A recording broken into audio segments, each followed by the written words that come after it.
தேசிய மகளிர் ஜோதிட கூட்டமைப்பின் சார்பாக இன்று ஜோதிட ரகசியங்கள் நிகழ்வு இந்த காணொலி மூலியமா ஆன்லைன் மூலியமா கருத்தரங்கு நடைபெற்றுக் கொண்டிருக்கிறது.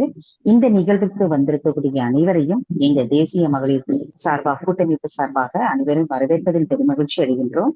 இந்த நிகழ்வுடைய முக்கிய சிறப்பு நட்சத்திர விருந்தினர் அப்படின்னு பார்த்தோம் அப்படின்னா நமது தேசிய மகளிர் ஜோதிட கூட்டமைப்பினுடைய தேசிய இணை செயலாளர் டாக்டர் அஸ்ட்ரோ ரேவதி ராஜேஷ் கண்ணா அவர்கள் நிறைய அனுபவங்கள் மற்றும் அனுபவ ரீதியான ஜோதிட கருத்துக்கள் நிறைய விஷயங்கள் நம்மளோட இன்னைக்கு நம்ம பகிர்ந்துக்க போறோங்க. அதற்கு முன்பு நிகழ்வுக்கு போடுவதற்கு முன்பு வரவேற்பை வழங்குவதற்காக தேசிய மகளிர் ஜோதிட கூட்டமைப்பினுடைய துணைத் தலைவர் அஸ்ட்ரோ அன்னபூர்ணி செந்தில்குமார் மேடம் அவர்களை வரவேற்பை வழங்குமாறு அன்புடன் கேட்டுக்கொள்கின்றேன். அனைவருக்கும் வணக்கம்.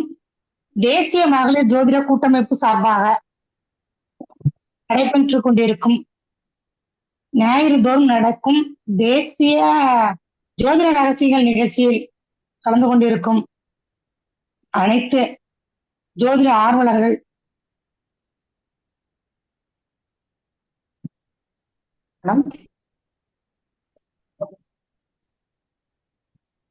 வாய்ஸ் வருதுங்களா? வருது, நீங்க சொல்லுங்க. கலந்து கொண்டிருக்கும் ஜோதிட ஆர்வலர்களுக்கும் எங்களுடைய ஜோதிட சகோதரிகளுக்கும் எங்களுடைய தேசிய மகளிர் ஜோதிட கூட்டமைப்பின் தலைவி கனகாம்பாள் அவர்களுக்கும் அடுத்து பாத்தீங்கன்னாக்கா இன்றைய சிறப்பு விருந்தினராக வந்திருக்கும் ஜோதிட சிரோன்மணி ரேவதி ராஜேஷ் கண்ணா தேசிய இணைச் செயலாளர் அவர்களுக்கும் முதற்கண் என் வணக்கத்தை தெரிவித்துக் கொள்கிறேன். கால சர்ப தோஷமும் யோகமும் என்ற தலைப்பில் நம்ம சகோதரி ரேவதி ராஜேஷ் கண்ணா அவர்கள் சிறப்பான முறையில் உரையாற்ற இருக்கிறார்கள். அவர்களையும் மீண்டும் வரவேற்பதில் இந்த இனிய மாலை பொழுதில் மிக மகிழ்ச்சி அடைகிறேன். ரேவதி மேடம் உங்களுடைய உரையை ஆற்றுங்கள். அதற்கு முன்பு முதல் ஒரு கடவுள் வாழ்த்து. எந்த ஒரு நிகழ்வா இருந்தாலும் நம்ம பிரபஞ்சத்தையும் கடவுளையும் வணங்கி நம்ம ஆரம்பிப்போம் இல்லைங்களா? அதனால ஃபர்ஸ்ட் கடவுள் வாழ்த்து. எங்க கடவுள் வாழ்த்து படுவதற்காக எங்களது தேசிய மகளிர் ஜோதிட கூட்டமைப்பினுடைய மாநில துணைத் தலைவர் அஸ்ட்ரோ மு சுமதி மேடம் அவர்களை கடவுள் வாழ்த்து பாடுமாறு அன்புடன் கேட்டுக்கொள்கின்றேன்.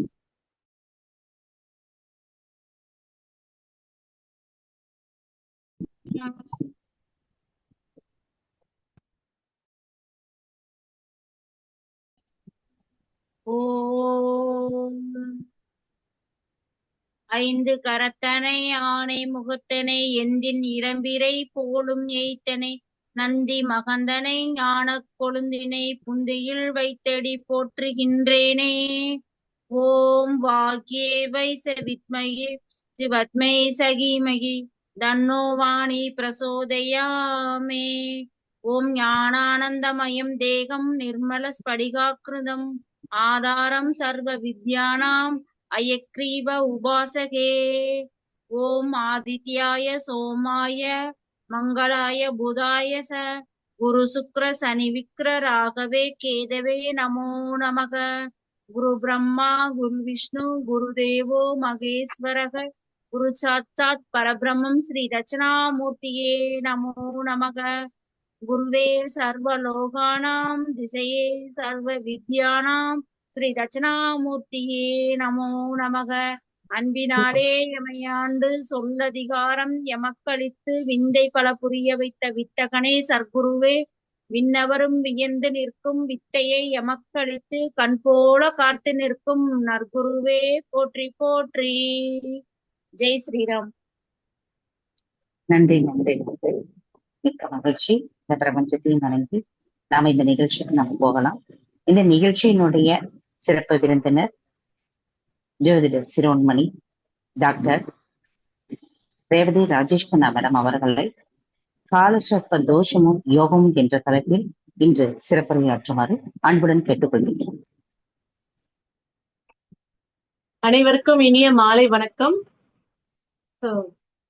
ஓம் ஆதித்யாய சோமாய மங்களாய புதாயச குரு சுக்ர சனி பயிற்ச ராகு கேதுவே நமோ நமக.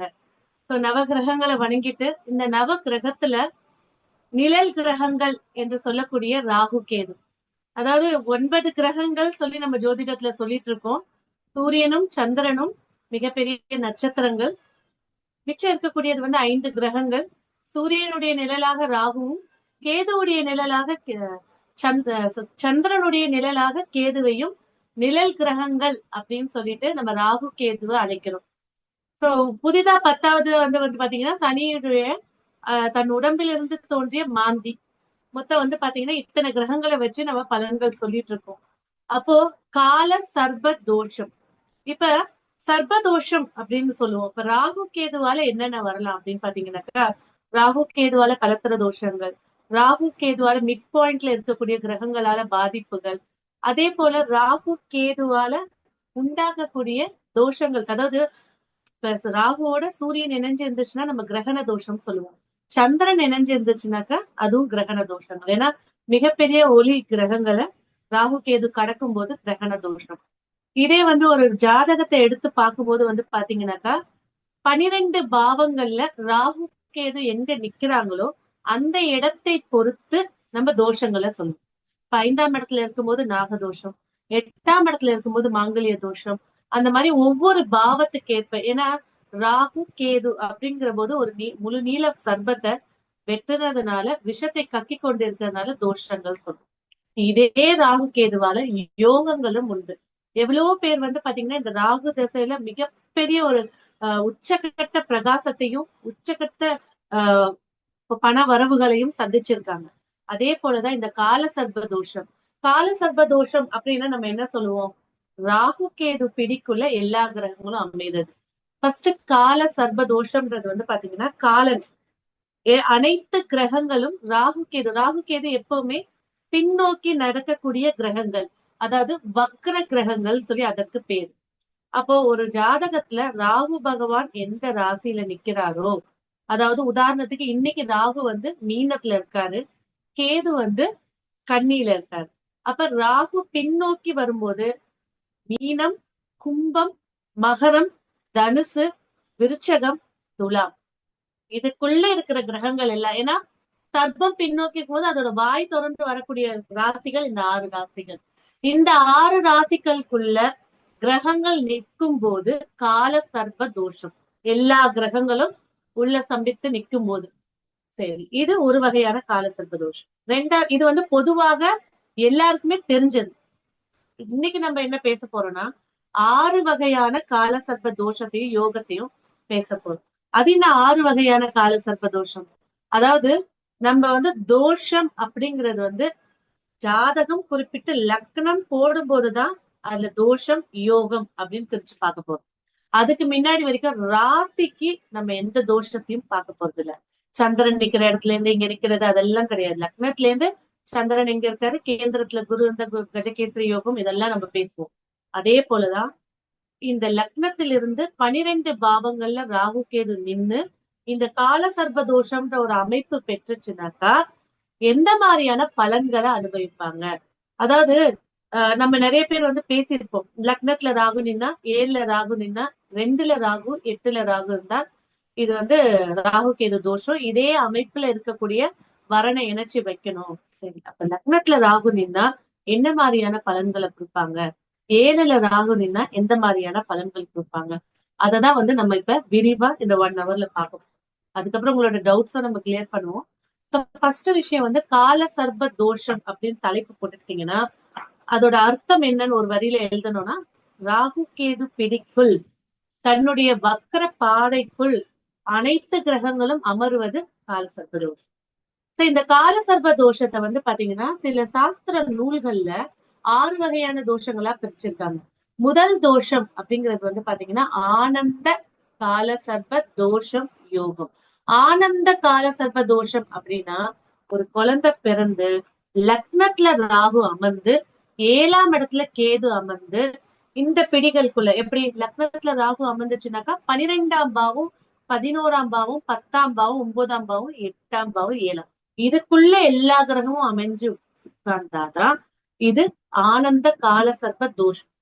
அப்போ இந்த தோஷம் ஜாதகருக்கு என்னென்ன வேலைகளை செய்யும் அப்படின்னு பாத்தீங்கன்னாக்கா, ஜாதகருடைய முயற்சிகளில் தடைகளை ஏற்படுத்தி கொடுக்கும். 2வது, நிறைய குழந்தைகள் வந்து நம்ம பார்த்திருப்போம், ஆட்டிசமா பிறந்திருக்கும், மூளை வளர்ச்சி குன்றி பிறந்திருப்பாங்க. அது எல்லாமே வந்து பாத்தீங்கன்னா லக்னத்துல ராகு கேது இருந்து கிடையாது. லக்னத்துல ராகு கேது இருந்து எல்லா கிரகமும் இந்த காலசர்ப்ப தோஷம் அமைப்பு பெற்று ஆனந்த காலசர்ப்ப தோஷத்துல ஒரு குழந்தை பிறந்துருச்சுன்னா அந்த குழந்தைக்கு இந்த ஆட்டிசமோ, இந்த மூளை வளர்ச்சி குறைவோ, இல்ல திடீர் விபத்தோ, இல்ல ஒரு வயதுக்குள் தாண்டறது கஷ்டத்தையோ ஏற்படுத்தி கொடுக்கிற ஒண்ணா இது அமைச்சு கொடுக்குது. சரி, இது தப்பிச்சு வந்திருக்காங்க அப்படின்ற போது பாத்தீங்கன்னா இல்லற வாழ்க்கையில அதிகப்படியான பிரச்சனைகள்.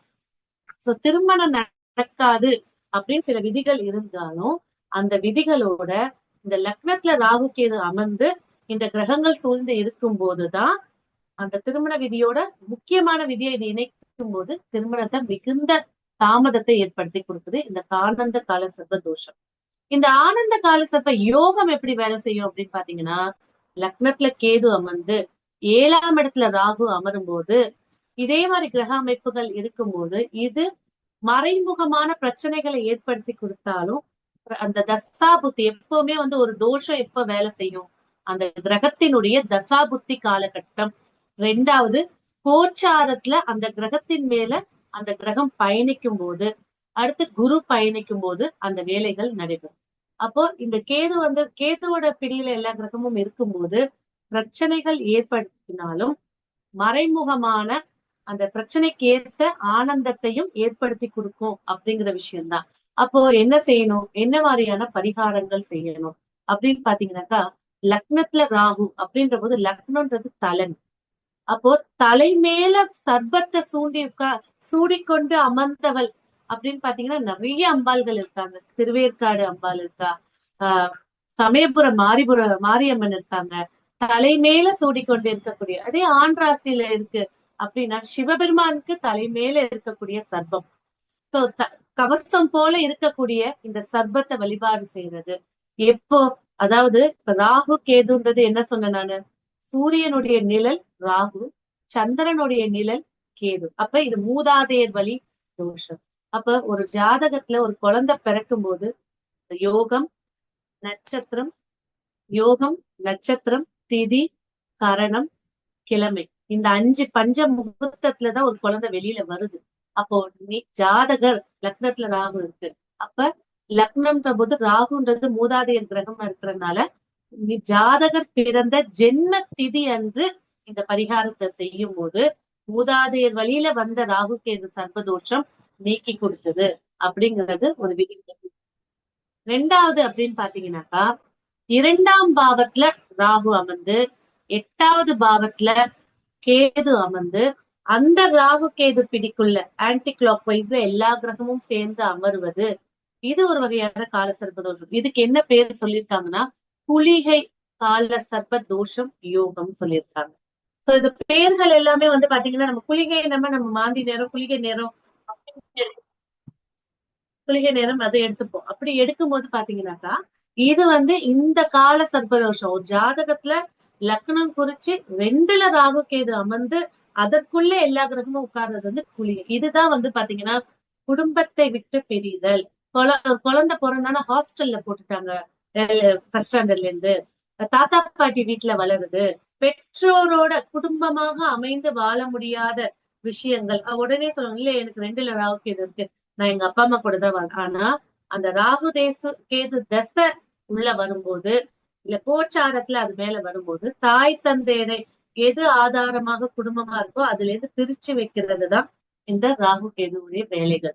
சில பேர் வந்து நல்லா வாழ்ந்துட்டு இருப்பாங்க, வேலை சம்பந்தப்பட்டு வெளியூர் போயிருவாங்க, திருமணமான பின்பு வெளியூர் போயிருவாங்க. ஏன்னா 2ன்றது தனக்கு உருவாகக்கூடிய குடும்பமாவும் இருக்கிறதுனால ஆஃப்டர் மேரேஜ் அப்படின்ற போது வெளிநாட்டு வேலைக்கோ 5 வருஷத்துக்கு ஒரு வாட்டி பாக்குறதோ அப்படின்ற ஒரு பிரிவினையை ஏற்படுத்தி கொடுக்குறது. இது ராகு கேதுன்ற போது ராகு நிற்கும் போது என்ன சொல்ல போறோம், அது கடுமையாக மனதை வருதி கொண்டு பிரச்சனைகளை ஏற்படுத்தி கொண்ட பிரிவினையா இருக்கும் போது, கேதுன்ற போது பாத்தீங்கன்னாக்கா மனசுக்குள்ளே பிரச்சனைகள் இருந்தாலும் சுப பிரிவினையாகவோ இல்ல ஒரு வேலை நிமித்தமாகவோ இல்ல அம்மா உடம்பு சரியில்லாதனால ஹாஸ்டல்ல போட்டிருக்காங்க, நம்மளோட நேரம் இப்படி இருக்கு, மனசு ஒத்து போய் உட்காரக்கூடியதா இருக்கு. கேதுன்ற போது விரக்தி, ராகுன்ற போது விஸ்வரூபம் அப்படின்ற போது அந்த தன்மைக்கு ஏற்றபடியான சூழலை அது அமைச்சு கொடுக்கும் அப்படின்ட்டு. அப்ப இங்க 2ஆம் இடத்துல ராகு கேது, சோ இங்க என்ன மாதிரியான ரெமெடிஸ் கொடுக்கலாம் அப்படின்னு பாத்தீங்கன்னா, 2ஆம் பாவம் அப்படிங்கிறது வந்து கண், காது, மூக்கு, வாய், நம்மளுடைய முகத்தை சொல்லக்கூடியது. அப்போ ஊனமுற்ற, கண் ஊனம், பேச முடியாதவங்க, காது கேட்க முடியாதவங்க, இந்த மாதிரி ஊனமுற்றவர்களுக்கு இவர்கள் வந்து ஒரு உணவுப் பொருளோ, இல்ல ஏதேனும் தான பொருட்களோ, இல்ல ஏதாவது ஒரு சர்வீஸ், என்கிட்ட பணம் இல்லைங்க, ஆனா நான் இந்த தோஷத்துல இருந்து வெளியில வரணும், அந்த ஒரு தினைக்கும் ஒரு மணி நேரமோ, இல்லைன்னா இவங்க பிறந்த கிழமையில ஒரு டைமிங்க செலக்ட் பண்ணி அங்க போய் உட்கார்ந்து அந்த பசங்களோட விளையாண்டோ, பேசியோ, ஒரு மோட்டிவேஷன் ஸ்பீச் கொடுக்கறதோ இந்த ராகு கேதுவுடைய வீரியத்தை குறைச்சு கொடுக்குது. சரி, அப்ப 8ல ராகு உட்காரும் போது என்ன? அப்போ கைவிடப்பட்ட பெண்கள், இல்ல குடும்பத்தை விட்டு ஒதுக்கப்பட்ட ஆண்கள், இந்த மாதிரி இருக்கிறவங்க நிறைய இடத்துல வந்து பாத்தீங்கன்னாக்கா இந்த குடிக்கு அடிமையாகி ஒரு ஹாஸ்டல்ல போடுறவங்க, அதே போல வந்து மனநல பாதிக்கப்பட்டு ஹாஸ்பிட்டல்ல இருக்கக்கூடிய ஆண்களுக்கா சரி, பெண்களுக்கா சரி, அவங்க கிட்ட போய் கொஞ்சம் டைம் ஸ்பெண்ட் பண்ண, எனக்கு இதுல எல்லாம் இன்ட்ரெஸ்ட் இல்லை அப்படின்னு எடுத்துக்கிட்டீங்கன்னாக்கா என்ன செய்யலாம் அப்படின்ற போது, சர்பத்தை தன்னுடைய கழுத்துல சூண்டி கொண்டவர் யாருங்க? சிவபெருமான். பிரதோஷ வேளையில அந்த சிவபெருமானுக்கு வழிபாடுகள் செய்வது நன்மையை ஏற்படுத்தி கொடுக்கும். 2வது, பெண் ராசியில இருக்கும்போது அர்த்தநாரீஸ்வரராக அமர்ந்திருக்கக்கூடிய சிவனும் சக்தியும் இணைந்து இருக்கக்கூடிய அந்த அர்த்தநாரீஸ்வரருக்கு போய் வழிபாடு செய்யும் போது குடும்ப ஒற்றுமையும் சரி, அதே நேரத்துல என்னதான் இந்த மாங்கல்ய சார்ந்த பிரச்சனைகள் இருந்தாலும் சரி, அதுல இருந்து வீரியத்தை குறைச்சுக்கும். எப்பவுமே கர்மாவை 0% ஆக்க முடியாது. அதை நல்லா நம்ம ஞாபகப்படுத்திக்கிறோம். ஒரு கர்மாவோட வால்யூமை நம்ம கம்மி பண்ண முடியும். அப்ப இந்த விஷயங்கள் செய்யும் போது, ஒரு பெண் மாங்கல்யம் இல்லாம இருக்கும் போது மாங்கல்ய தானம், இல்லையா, குலதெய்வத்துக்கோ இல்ல ஒரு திருமஞ்சனம் சொல்லக்கூடிய திருமணத்துக்கோ ஒரு மாங்கல்யம் வாங்கி கொடுக்கறதும் இந்த தோஷத்தோட வீரியத்தை குறைச்சும். ஓகே, அடுத்தது வந்து பாத்தீங்கன்னாக்கா மூன்றாவது காலசர்ப்ப தோஷம். அதாவது லக்னத்தில் இருந்து 3வது பாவத்துல ராகு கேது அமர்வது, அதாவது இதுதான் வாசுகி கால சர்ப்ப தோஷம் யோகம் சொல்லக்கூடியது. வாசுகின்ற போது பாத்தீங்கன்னாக்கா சிவனுடைய கழுத்துல இருக்கக்கூடிய சர்ப்பம் அப்படின்னு எடுத்துக்கிட்டீங்கன்னா வாசுகி தான் அந்த சர்ப்பத்தினுடைய பேர். அப்போ அந்த வாசுகி கால சர்ப்ப தோஷம் இதுதான் வந்து பாத்தீங்கன்னாக்கா 3ஆம் பாவத்துல ராகு உட்கார்ந்து 9ஆம் பாவத்துல கேது பகவான் அமர்ந்து அதற்குள்ள கிரகங்கள் சூழ்ந்து அமருவது, அந்த கால சர்ப்ப தோஷத்துக்கு வந்து பாத்தீங்கன்னா இதுதான் வந்து பாத்தீங்கன்னா ஃபுட் பாய்சன் ஆகுறது.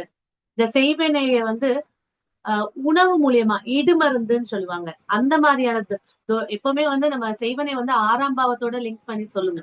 ஆனா இந்த இடத்துல வந்து பாத்தீங்கன்னா இப்படி ஒரு அமர்ந்திருக்கு அப்படின்னாக்கா இடுமருந்து உணவு மூலியமாக அந்த நீலகண்டனுடைய விஷம் இறங்கக்கூடிய விஷத்தை காட்டக்கூடிய இடம் வந்து இந்த பகுதி. அப்போ உணவு மூலியமாக பிரச்சனைகள், அதே போல பேச்சு பிரச்சனைகள், தைராய்டு பிரச்சனைகள், நோயா சொல்லணும்னா தைராய்டு சார்ந்த விஷயங்கள், அதே நேரத்துல ஒரு ஆணா இருக்கும்போது வீரிய சக்தி குறைபாடையும், ஒரு பெண்ணாக இருக்கும்போது கருமுட்டை வளர்ச்சி குறைபாடையும் ஏற்படுத்தி கொடுக்கும்.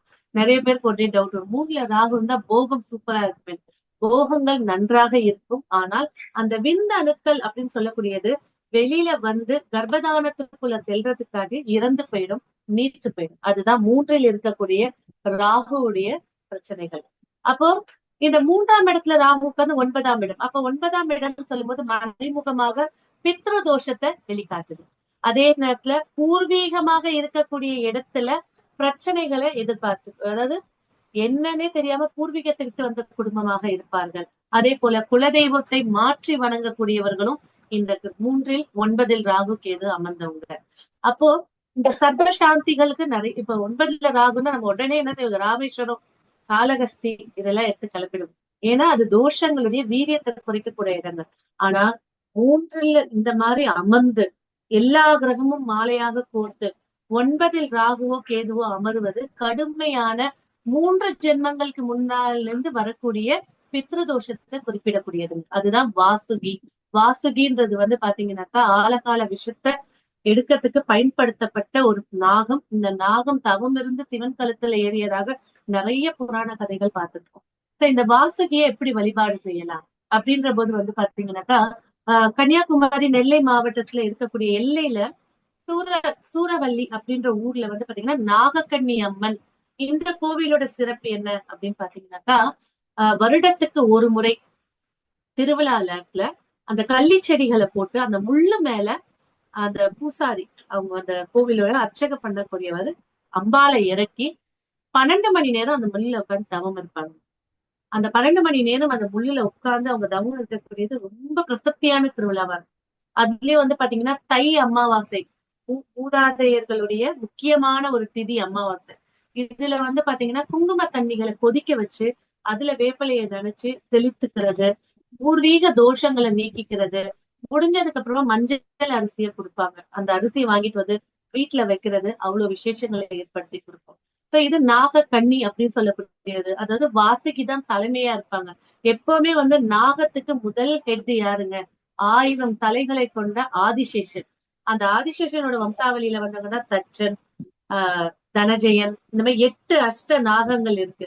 இந்த 8 அஷ்ட நாகங்கள் எப்படி வழிபாடு செய்யறதுன்றத நம்ம பிரிச்சு படிப்போம். இதுல வந்து பாத்தீங்கன்னாக்கா இந்த 3, 9ன்னு சொல்லும் போது இந்த மாதிரி இடங்களுக்கு செல்வது சிறப்பு ஏற்படுத்தி கொடுக்கும். சோ அப்ப வந்து 3ஆம் பாவத்துன்னு சொல்லும் போது ஒரு சின்ன ஒரு தாந்திரிக டிப்ஸா கொடுக்கணும் அப்படின்னு பாத்தீங்கன்னாக்கா, சிவனுடைய வாகனமான காளை. இந்த 3ஆம் பாவத்துல ராகு கேதுவால பிரச்சனைகள் ஏற்படுறவங்க வந்து இந்த திருவாதிரை நட்சத்திரம் அன்னைக்கு இந்த காளைக்கு வந்து உணவு கொடுக்கும் போதே அந்த வீரிய சக்தியில இருக்கக்கூடிய குறைபாடுகளை குறைச்சு கொடுக்கறது என்னுடைய முறையில தாந்திரிக முறையில நிறைய பேருக்கு வந்து ரிசல்ட் கொடுத்திருக்கு. எப்பவுமே ஒரு பரிகாரமோ ஒரு தான தர்மங்களும் செய்யும் போது நீங்க பிறந்த அந்த 5 விஷயங்கள் பஞ்ச தத்துவங்கள், அதாவது திதி, நட்சத்திரம், யோகம், கரணம், கிழமை, இதை மட்டும் எப்பவுமே ஞாபகம் வச்சு அந்த நாட்களை நீங்க பிறந்ததுல எடுத்து செய்யும் போது அந்த விஷயங்கள் பல மடங்கு வெற்றியை ஏற்படுத்தி தரும். நான்காவதுன்னு சொல்லும் போது பாத்தீங்கன்னா 4வது பாவத்துல, அதாவது சங்கு பல கால சர்ப்பதோஷம். சங்கு பல கால சர்ப்பதோஷம். இது வந்து பாத்தீங்கன்னாக்கா லக்னத்திலிருந்து 4ஆம் பாவத்துல ராகு பகவான் அமர்ந்து 10ஆம் பாவத்துல கேது பகவான் அமர்ந்து இந்த ராகுடைய பிடிக்குள்ள எல்லா கிரகமும் சேர்ந்து அமர்ந்த கால சர்ப்பதோஷம். சோ நான் சொல்ற வந்து உங்களுக்கு புரியும் நினைக்கிறேன். ஏன்னா ராகு கேது எங்க இருந்தாலும் தோஷம் தான். ஆனா கால சர்வ தோஷத்திலே லக்னத்துல இருந்து இந்த 12 பாவத்துல எப்படி உட்கார்ந்து அமருது அப்படிங்கறத கண்டிப்பா நம்ம பார்க்கணும். சோ 4ஆம் பாவம் அப்படின்ற போது பாத்தீங்கன்னாக்கா முதல் விஷயத்துல தாயோடைய அன்பு குறைகிறது. 2வது தாய்ப்பால் அந்த குழந்தைக்கு கிடைக்காம போறது. சங்கு பால அப்படின்னு சொல்லும் போது பாத்தீங்கன்னாக்கா ஒரு சிலர் வந்து மாற்று தாயோட வளருவாங்க இல்லையா, தாயே வந்து பாண்டிங் கம்மியா இருக்கும்.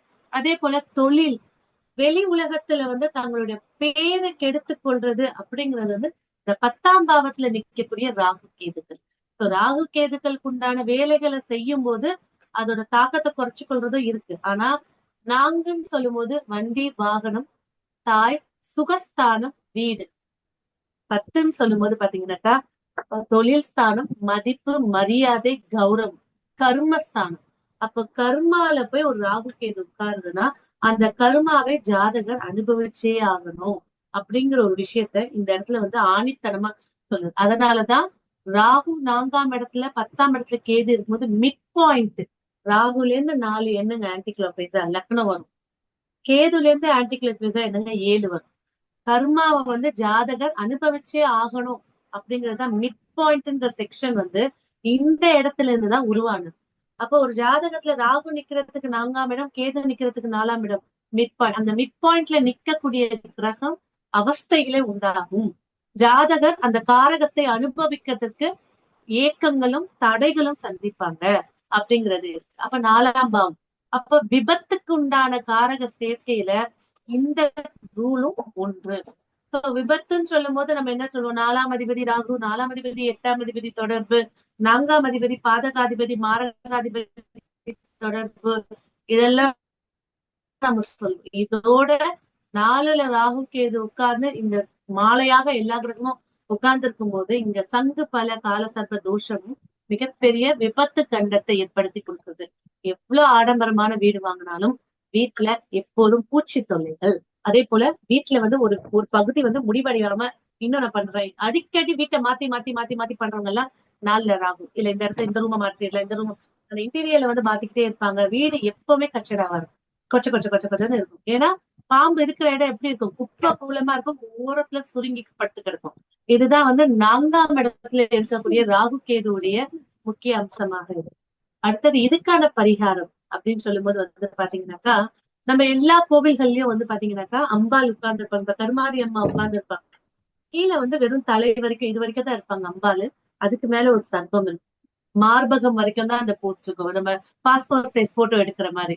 அந்த மாதிரி அம்பாளுகளுக்கு அபிஷேகங்கள் செய்யறது மிக சிறப்பை ஏற்படுத்தி கொடுக்கும். அதே நேரத்துல அந்த அம்பாளுகளுக்கு வந்து நம்ம முடிஞ்ச அளவுக்கு வெள்ளி காப்போ இல்லைன்னா தங்க காப்பு இருக்கு அப்படின்னா அந்த காசு கொடுத்து அந்த காப்பு தரிசனத்தை பாக்குறது சுகஸ்தானத்தை மிக வலிமையா ஏற்படுத்தி கொடுக்கும்.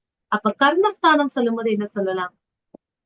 எழுந்து நிற்கவே முடியாத, இடுப்புக்கு கீழே ஊனமுற்றவர்கள், அதே போல வந்து பாத்தீங்கன்னாக்கா எலும்பு குன்றியவர்கள், அதாவது இப்படி சுருங்கி இருப்பாங்க நடக்கக்கூடியவர்கள், இவர்களுக்கு ஒரு சர்வீஸ் பண்ணும்போது மிகப்பெரிய ஒரு சூட்சம வெற்றியை ஏற்படுத்தி கொடுக்கும். அதாவது கோவிலுக்கு போய் செய்யறவங்க செய்யுங்க, இல்லையா இவங்களுக்கு நான் ஹெல்ப் பண்றேங்க, இந்த இடத்துல ஃப்ரீயா ஒரு இடத்துல வந்து இதுக்கான கட்டைக்கால் வச்சு கொடுக்குறவங்க இருக்காங்க, வீல் சேர் வச்சு கொடுக்குறவங்க இருக்காங்க. அதாவது அந்த கைய காட்டுறவங்களுக்கே அதோட வீரியத்தை குறைச்சு கொடுக்கும். இன்னும் வசதி இருக்கிறவங்க அதை வாங்கி கொடுக்கும் போது அவங்க நிம்மதியா உட்காரக்கூடிய அந்த 2 நிமிஷம் உங்க வாழ்க்கையே மிகப்பெரிய வெற்றி ஏற்படுத்தி கொடுக்கும். இதுதான் 4ஆம் பாவத்துல 4-10 இருக்கக்கூடிய கால சர்ப்பதோஷம். அடுத்தது 5ஆம் பாவம்.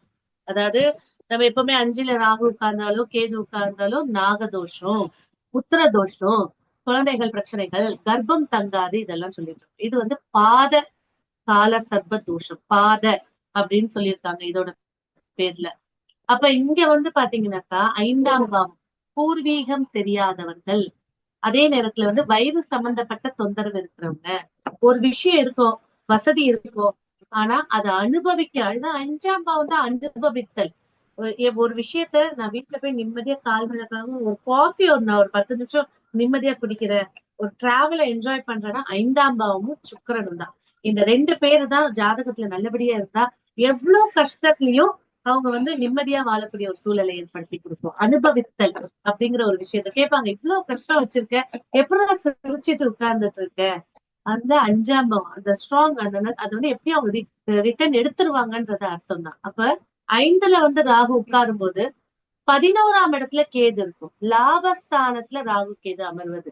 அப்ப லாபஸ்தானத்துல இப்ப வந்து உடனே சொல்லுவாங்களா 11ல ஒரு பாவியாவது இருக்கணும், 10ல ஒரு பாவியாவது இருக்கணும். ஏன்னா கர்மாவை கழிக்க முடியும், அதுதான் அந்த பாவங்கள்.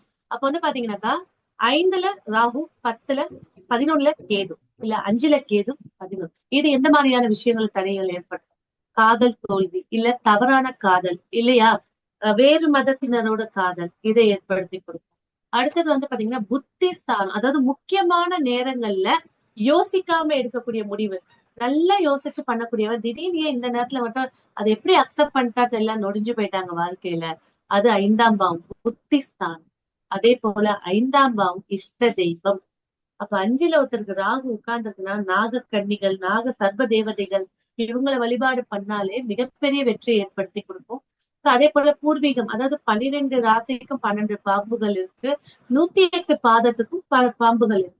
அப்போ எப்படி ஒரு ஒரு இறைவனை 108 அர்ச்சனை செய்யறோமோ, 108 அர்ச்சனை எதுக்கு செய்யறோம்? நட்சத்திர பாதங்கள் 108.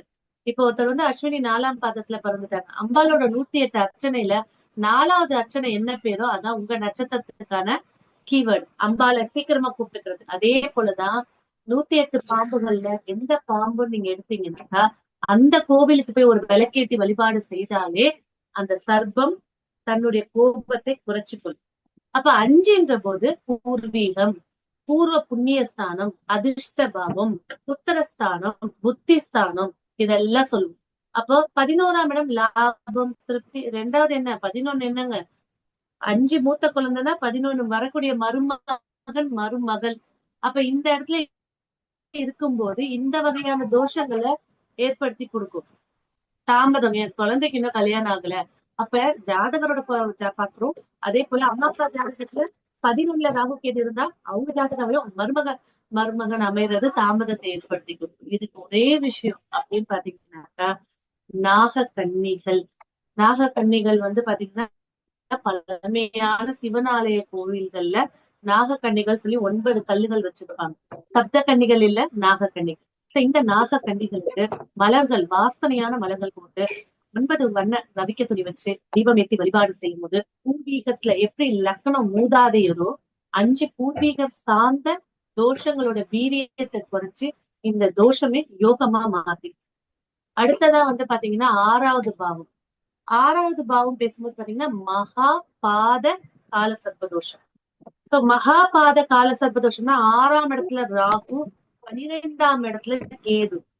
சோ இப்படி இந்த அமைப்பு வந்து பாத்தீங்கன்னாக்கா நம்ம படிச்சிருக்கோம் லட்சுமி யோகம், ராஜலட்சுமி யோகம். என்ன ராஜலட்சுமி யோகம்? மேஷத்துல, கடகத்துல, மகரத்துல, துலாத்துல, கும்பத்துல இதெல்லாம் ராகு இருந்துச்சுன்னா மகாலட்சுமி யோகம். அது எப்பேற்பட்ட விஷயத்தையும் மாத்தி கொடுக்கும்.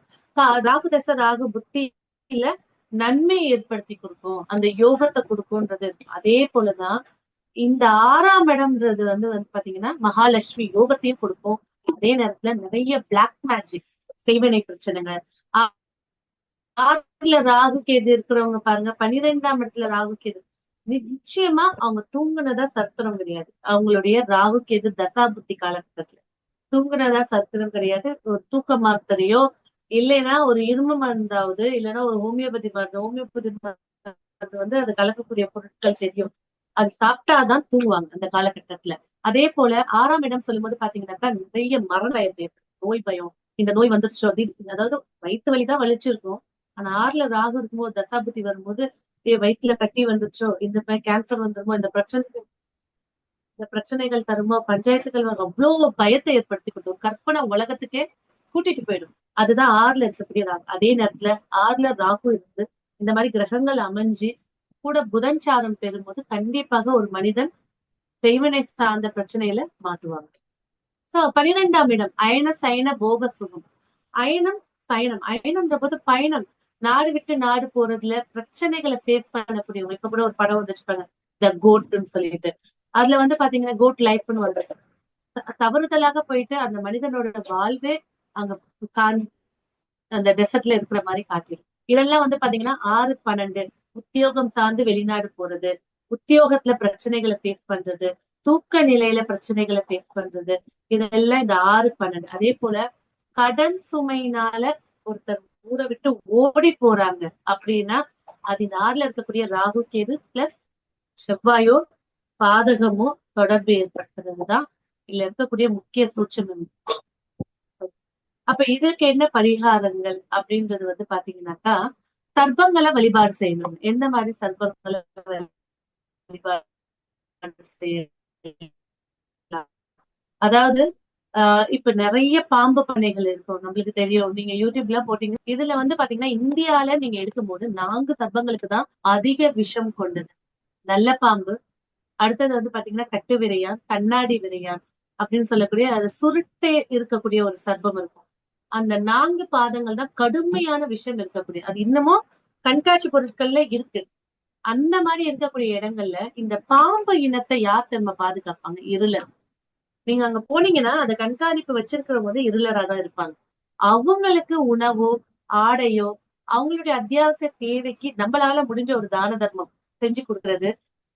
இந்த மறைமுகமாக இருக்கக்கூடிய செய்வன, பில்லி சூனியம், இதுல நிறைய வகைகள் இருக்கு. எச்சினி, ஏவலு, இது எல்லாத்தோட வீரியமும் குறையறதோட கடன், நண்பனே எதிரியாகி பஞ்சாயத்துகளை சந்திக்கிறது.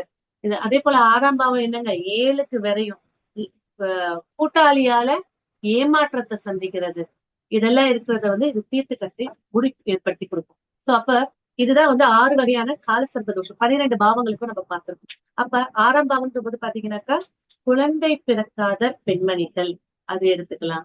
அதே போல 12ஆம் பாவம் ஊரு விட்டு ஊரு வந்து இருக்க இடம் இல்லாம இருக்கக்கூடியவங்களுக்கு சர்வீஸோ ஒரு ஹெல்ப்போ பண்ணும்போது கண்டிப்பாக இங்க இருக்கக்கூடிய ராகு கேதுடைய வீடு குறையும்.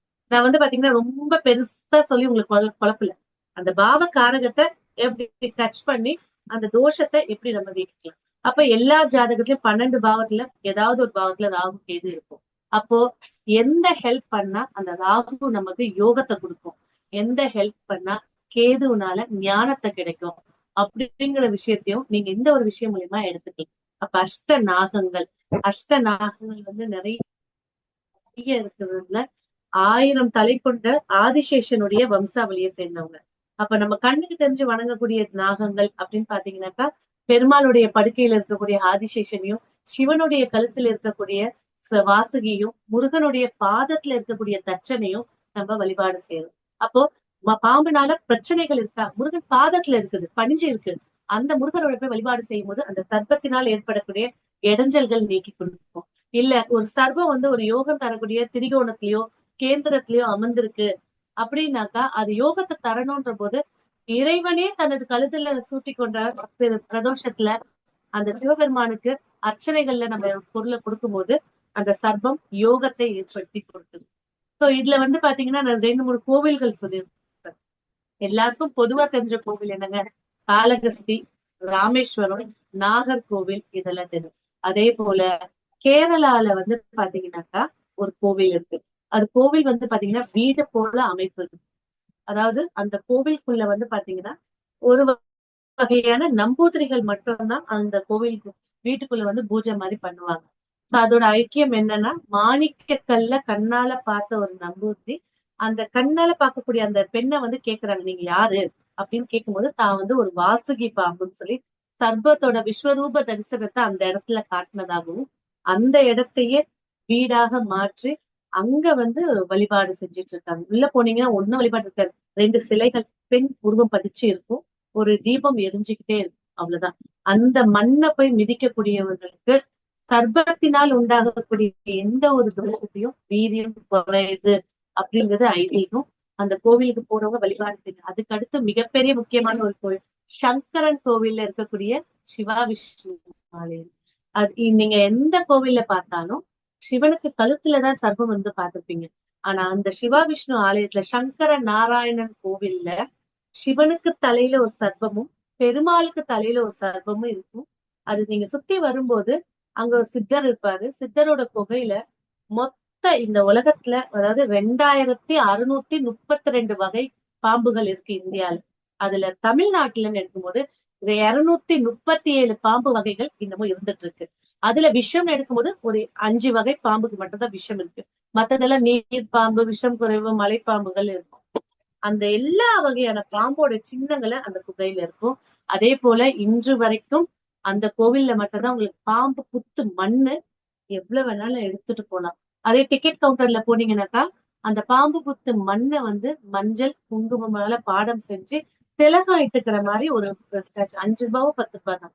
அதை வாங்கி ராகுகேது தோஷம் இருக்கு, இந்த கால சர்ப்ப தோஷம் 6 வகையான ஒரு கால சர்ப்ப தோஷத்துல மாட்டிட்டு இருக்கீங்க, அந்த மாதிரி இருக்கக்கூடியவங்க இதை தினைக்கும் அந்த தசாபுத்தி காலகட்டத்துல திலகமா இட்டுக்கும் போது சர்ப்பம் சாந்தி அடையும். 2வது சர்ப்பத்துக்கு எதுக்கு நம்ம பால் ஊத்துறோம்? யாராவது ஏதாவது ஐடியா இருக்கா?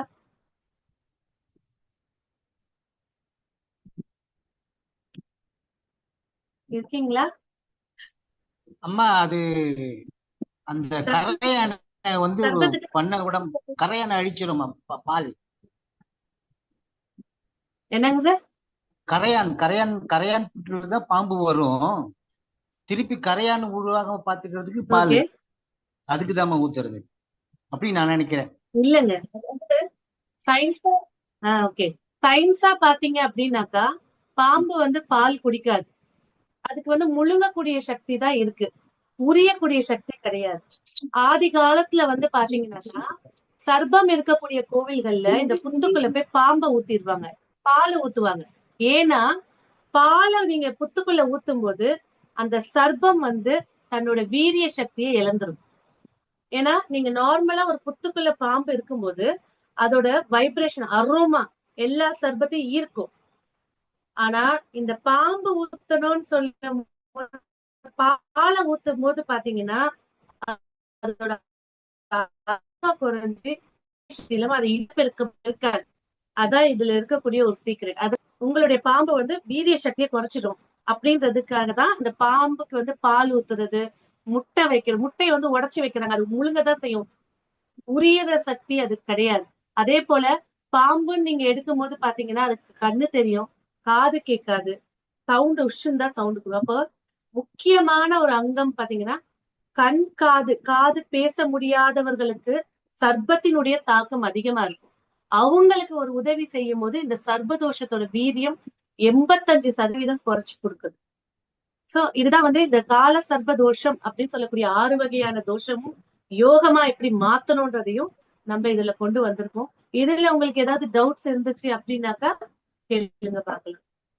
புரிஞ்சுச்சா? ஃபர்ஸ்ட் ரொம்ப ஃபாஸ்டா போயிட்டேனா? இல்ல புரிஞ்சுச்சா? மிக சிறப்பான முறையில கருத்துக்கள் வந்து லக்னத்துல இருந்து 7ஆம் பாவம் வரையிலும் அப்படி அது வந்து ஆப்போசிட் 12 பாவத்துக்கும் ராகு கேது 1ல இருந்தா 7ல கேது இருக்கும் அப்படிங்கிறதுனால ரெண்டுமே மேட்ச் பண்ணி அப்படியே சேர்ந்த வாக்குலயே நீங்க பரிகாரமும் சேர்த்து சொல்லிட்டீங்க. ஏன்னா லாஸ்டா பரிகாரம் சொல்லுவாங்க. ஆனா நீங்க 1ல இப்படி இருந்தா இதுக்கு என்ன பரிகாரம் பண்ணணும், அதே மாதிரி 2ல இருந்தா அதே மாதிரி 1ல இருக்கும்போது லக்னத்துக்கு என்ன பரிகாரம், 7ஆம் இடத்துக்கு என்ன பரிகாரம், 2 விஷயத்தையுமே அதுல நீங்க அப்படியே வரிசையாவே அதுல கொண்டு வந்துட்டீங்க. ரொம்ப சிறப்பு. நிறைய பேருக்கு வந்து வெறும் இந்த இடங்கள்ல மட்டும்தான் சர்ப்ப தோஷங்கிறத நினைச்சிருப்பாங்க. டோட்டலா 12 இடங்கள்ல அந்த சர்ப்பம் இருந்ததுன்னா என்ன விதமான பிரச்சனைகளை கொடுக்கும், அதுக்கு என்ன விதமான பரிகாரங்கள் பண்ணணும், எந்த கோவிலுக்கு போகணும், அங்க போய் என்ன பண்ணணும் அப்படிங்கிற மிக அற்புதமா சொல்லியிருக்கிறீங்க. ரொம்ப நன்றி. நாம இந்த ரெக்கார்டிங் இதோட பண்ணிக்கலாம். அடுத்தது வந்து கேள்வி பதில் நிகழ்வுகள். ஒவ்வொருத்தரும் உங்களுடைய ஜாதக ரீதியா இருக்கக்கூடிய கேள்விகளை நீங்க கேளுங்க. உங்களுக்கு உண்டான பதில்களை வந்து மேடம் அவர்கள் வந்து வழங்குவாங்க. இந்த நிகழ்வுக்கு வந்து மேடம் சிறப்பான முறையில பலனளிச்சதுக்கு நம்ம எல்லாரும் சார்பாகவும் அவர்களுக்கு நம்ம நன்றியை தெரிவிச்சுக்கிறோம். இனி கேள்வி பதில் நிகழ்ச்சி. நன்றி மேடம்.